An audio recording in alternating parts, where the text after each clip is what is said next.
আসসালামু আলাইকুম। বাংলা দ্বিতীয় পত্র ধারাবাহিক টিউটোরিয়ালের এই পর্বে আমি বাংলা উচ্চারণের নিয়ম থেকে মধ্য অ এর উচ্চারণ এবং অন্ত অ এর উচ্চারণ শিখাবো। প্রথমেই মধ্য অ এর উচ্চারণ। সাধারণ নিয়ম: শব্দের মধ্যস্থিত অ এর পরে রস্বই, রস্যিকার, দীর্ঘ ই, দীর্ঘইকার, রস্যু, রস্যুকার, দীর্ঘ উ, দীর্ঘউকার, রি, ঋকার, যুক্ত খ, জ-ই-য় বা জফলা থাকলে উক্ত অ এর উচ্চারণ ও এর মতো হয়। উদাহরণ: কাকলি, প্রণতি, অবগতি, সুমতি, জননী, ধরণী, ঘরণী, সরণী, সকরুণ, অতনু, শতমূল, উপকূল, অমসৃণ, প্রত্যক্ষ, দৈবজ্ঞ, অদম্য ইত্যাদি। ত্রিবর্ণ নিয়ম: তিন বা তার অধিক বর্ণে গঠিত শব্দের মধ্য অ এর পূর্বে স্বর অ, অকার, স্বর আ, আকার, এ, একার, ও বা ওকার থাকলে উক্ত অ এর উচ্চারণ ওকারের মতো হয়। উদাহরণ: আপন, আদর, মতন, যতন, রতন, পাগল, ছাগল, কাগজ, কাজল, আঁচল ইত্যাদি।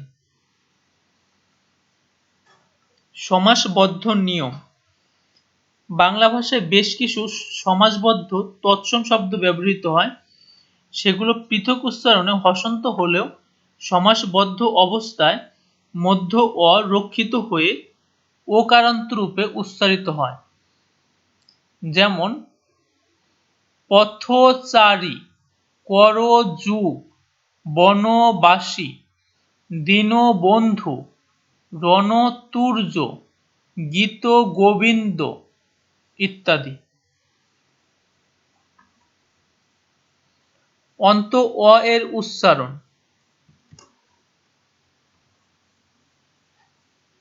বিশেষণের নিয়ম: বাংলা ভাষায় বেশ কিছু বিশেষণ অথবা বিশেষণ রূপে ব্যবহৃত পদের অন্ত অ বিলুপ্ত না হয়ে ওকারের মতো উচ্চারিত হয়। যেমন: ভালো, ছোট, বড়, এত, কত, শত, যত, তত, হেন ইত্যাদি। দ্বিরুক্ত শব্দের নিয়ম: বাংলা ভাষায় ব্যবহৃত বেশ কিছু দ্বিরুক্ত শব্দ বিশেষণ রূপে ব্যবহৃত হলে প্রায়শই অন্ত অ এর উচ্চারণ ওকারের মতো হয়। উদাহরণ: বড় বড়, কল কল, ছল ছল, ঝড় ঝড় ইত্যাদি। তবে এর ব্যতিক্রম রয়েছে। যেমন: কর কর, গড় গড়, তর তর ইত্যাদি। সংখ্যাবাচক শব্দের নিয়ম: 11 থেকে 18 পর্যন্ত সংখ্যাবাচক শব্দের শেষে অ রক্ষিত হয়ে ও কারের মতো উচ্চারিত হয়। উদাহরণ: 11, 12, 13, 14, 15, 16, 17, 18। প্রত্যয় যোগে গঠিত নিয়ম: অন্ত অ এর পূর্বে আন প্রত্যয়, ত প্রত্যয়, উক্ত প্রত্যয়, ইত প্রত্যয়, তর প্রত্যয়, তম প্রত্যয়, ইব প্রত্যয়, ইল প্রত্যয়, ইতেশ প্রত্যয়, ইয়াস প্রত্যয় ইতে ছিল বা ইয়া ছিল প্রত্যয় যুক্ত হলে উক্ত অ এর উচ্চারণ ও এর মতো হয়। উদাহরণ: বলানো, করানো, পাঠানো, শেখানো, হতো, মতো, গতো, নত, রত, পালিত, চলিত, গঠিত, পঠিত, অধিকতর, গুরুতর, নিকৃষ্টতম, বলিব, করিব, বলিল, করিল, বলিতেছ, বলিয়াছ, বলিতেছিল, বলিয়াছিল ইত্যাদি।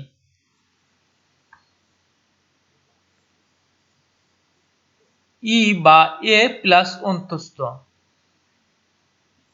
শব্দের অন্তে অ থাকলে, অন্তস্থ থাকলে এবং তার পূর্বে রস্বই বা এ অথবা রস্বীকার বা একার থাকলে উক্ত অন্তস্থ এর উচ্চারণ অন্তস্থ ওকার অর্থাৎ ওকার রক্ষিত হয়ে হয়। উদাহরণ: নির্ণেয়, বিধেয়, অনুমেয়, স্মরণীয়, বরণীয় ইত্যাদি। বিশেষ্য ও বিশেষণের নিয়ম। বিশেষ্য শব্দের শেষে হ এবং বিশেষণ শব্দের শেষে ঢ থাকলে সাধারণত অন্ত অ বিলুপ্ত না হয়ে ওকারের মতো উচ্চারিত হয়। উদাহরণ: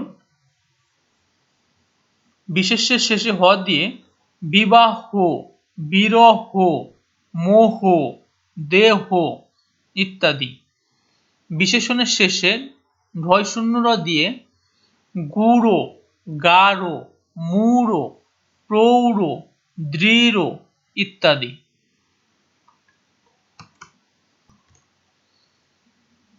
বিশেষ বর্ণের নিয়ম।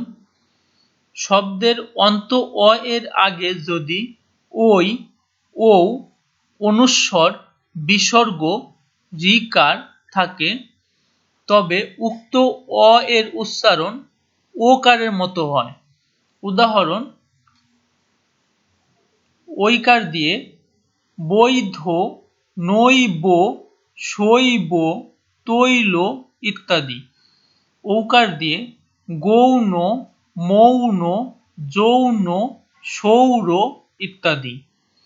অনুস্বার দিয়ে বংশ, হংস, কংস, অংশ ইত্যাদি।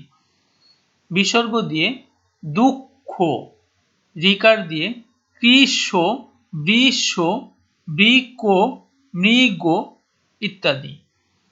তবে এই নিয়মের ব্যতিক্রম রয়েছে, যেমন দৌড়, পৌষ, মৌল, সৌস ইত্যাদি। যুক্তবর্ণের নিয়ম। শব্দের অন্তে যুক্তবর্ণ থাকলে উক্ত যুক্তবর্ণের অ এর উচ্চারণ ও এর মতো হয়। উদাহরণ: শক্ত, ভক্ত, যত্র, তত্র, প্রাপ্য, ধর্ম, কর্ম, প্রাজ্ঞ, দ্বন্দ্ব ইত্যাদি। এই পর্ব এখানে শেষ। দেখা হবে পরবর্তী পর্বে।